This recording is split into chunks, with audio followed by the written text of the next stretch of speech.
Alors dans cette vidéo, on va voir ensemble comment il est possible de réussir dans une thématique de blog qui est déjà saturée. Parce qu'en fait, moi je participe à beaucoup d'événements, j'ai beaucoup de gens qui me lisent sur mes blogs, sur mes listes, et qui me posent la question parfois, est-ce que telle thématique elle est saturée? Par exemple, le développement personnel, est-ce que c'est déjà saturé? Alors en fait, pour vous, j'ai une bonne et j'ai une mauvaise nouvelle. La mauvaise nouvelle, c'est que oui, c'est déjà saturé. Il y a déjà trop de blogs. Tous les jours, il y a des blogs qui se créent.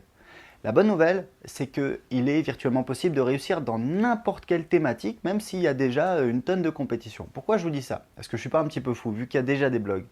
Première chose, si vous voulez créer un blog sur... Déjà, il faut savoir que dans toutes les thématiques, il y a une tonne de blogs d'à peu près tous les formats. Et ça ne va pas vous empêcher de réussir. Pourquoi je vous dis ça? Parce qu'en fait, c'est très simple. L'idée pour vous, c'est d'apporter une différence. C'est sûr que si vous avez un blog de référence avec un style, par exemple, l'auteur fait des articles plutôt longs, plutôt bien soutenus, ou alors plutôt courts, plutôt drôles. Voilà, il y a plein de manières de faire du contenu. On peut faire des vidéos, on peut faire de l'audio, on peut faire des interviews. Il y a plein de styles de contenu que vous pouvez faire. C'est sûr que si l'auteur il a un positionnement, c'est-à-dire une manière de s'exprimer, une manière de voir les choses, il aborde les questions d'une certaine manière, sous un certain angle. Voilà. Si vous faites un petit peu la même chose, c'est sûr que pour vous, ça va être très difficile, puisque les gens, entre l'original et la copie, ils préfèrent aller sur l'original. Donc, qu'est-ce que vous allez faire? Vous allez essayer de vous démarquer justement. Vous allez essayer d'adopter une stratégie différente, un positionnement différent. Vous allez raconter une histoire. Moi, je parle beaucoup de comment raconter l'histoire parce que c'est très très important. Il faut savoir que les gens ne se souviennent pas des noms, ne se souviennent pas des noms de famille, ne se souviennent pas des noms de domaine, des marques. Par contre, ils se souviennent des histoires. Donc, si vous avez une histoire à raconter, déjà vous avez quelque chose auquel vous agrippez dans l'esprit des gens pour devenir mémorable. Donc, les histoires, c'est très intéressant. Vous allez travailler sur votre histoire, sur votre slogan, sur ce qu'on appelle également dans le domaine des startups, sur votre proposition de valeur. C'est-à-dire, en quoi qu'est-ce que vous apportez aux gens qui viennent sur votre site? Quelle est votre proposition de valeur? Par exemple, moi j'ai un blog sur l'anglais et quand vous arrivez, tout de suite c'est écrit apprendre l'anglais facilement en 5 minutes par jour. Moi j'ai une histoire justement qui raconte comment j'ai appris l'anglais facilement en 5 minutes par jour. Donc c'est mon slogan, il y a un bénéfice, c'est clair, il n'y a pas de jeu de mots, pas besoin d'être très intelligent pour comprendre. N'importe qui est pressé va comprendre le message, va comprendre qu'il y a un bénéfice. Et l'idée c'est tout simplement d'inciter les gens à lire la suite.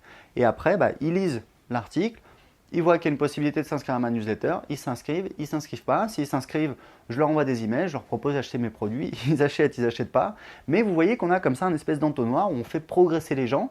Et ça, c'est une excellente manière de vendre parce que on ne vend pas tout le temps, mais quelqu'un qui passe sur notre site, on lui donne, enfin systématiquement, on va lui donner la possibilité d'acheter à un moment ou à un autre. Donc ça peut s'optimiser, mais grosso modo, voilà, l'idée c'est que ça ne sert à rien de faire quelque chose de très très compliqué. L'idée c'est d'avoir une accroche, un bénéfice qui soit clair pour le visiteur. L'idée c'est d'avoir une histoire. Donc voilà, vous voyez qu'on va travailler justement sur ce qu'on appelle le positionnement. On va essayer de se différencier par rapport au blog qui a déjà un auteur bien connu, qui a déjà pas mal d'expérience. Et ça, l'idée, c'est de vous faire ressortir, de vous faire fidéliser les gens qui arrivent sur votre site. Mais il faut savoir un truc, c'est que il y a une citation de Woody Allen qui dit 80% of success is showing up. Ça veut dire 80% du succès, c'est juste dans le fait de se pointer, c'est juste dans le fait de se montrer, c'est juste dans le fait de faire. Et la plupart des gens ne font même pas. Moi, j'ai souvent des gens qui viennent me voir, qui me disent voilà, alors j'ai une idée sur ça ou sur ça, qu'est-ce que tu me conseilles?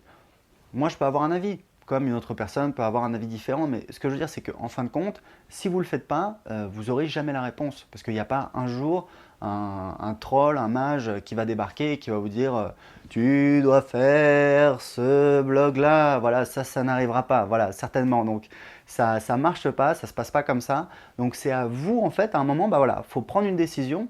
Et moi, c'est ce que j'explique tout le temps, c'est que quand on est un entrepreneur, il faut prendre des décisions. Moi, quand j'ai choisi le nom de domaine pour mon blog d'anglais, j'ai fait un petit brainstorming, 20 minutes, et j'ai choisi un nom de domaine.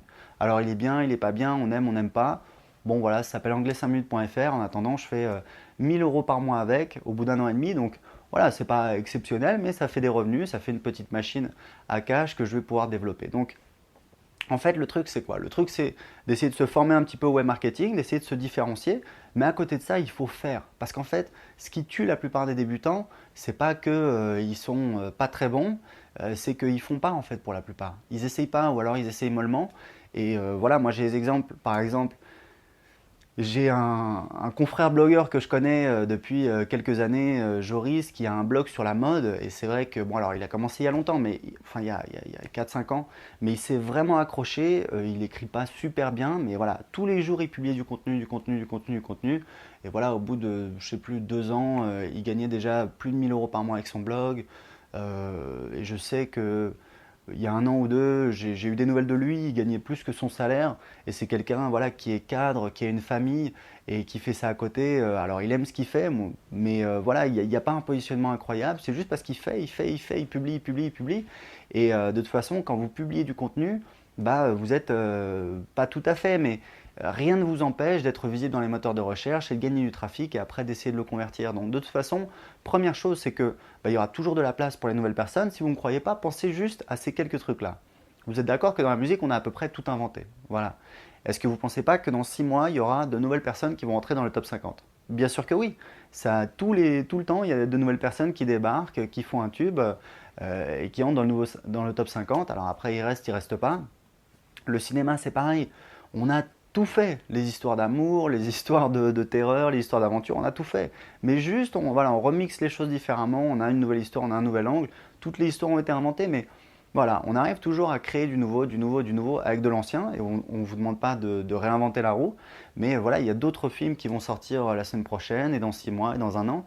Alors que virtuellement, on a déjà tout fait comme histoire. Donc, véritablement, on peut toujours y arriver.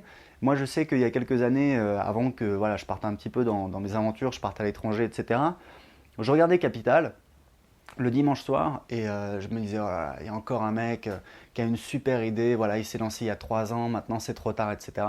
Et je pensais ça, je pensais ça, je pensais ça. Et un jour, je me suis dit, mais attends, mais dans 3 ans, il y aura encore Capital.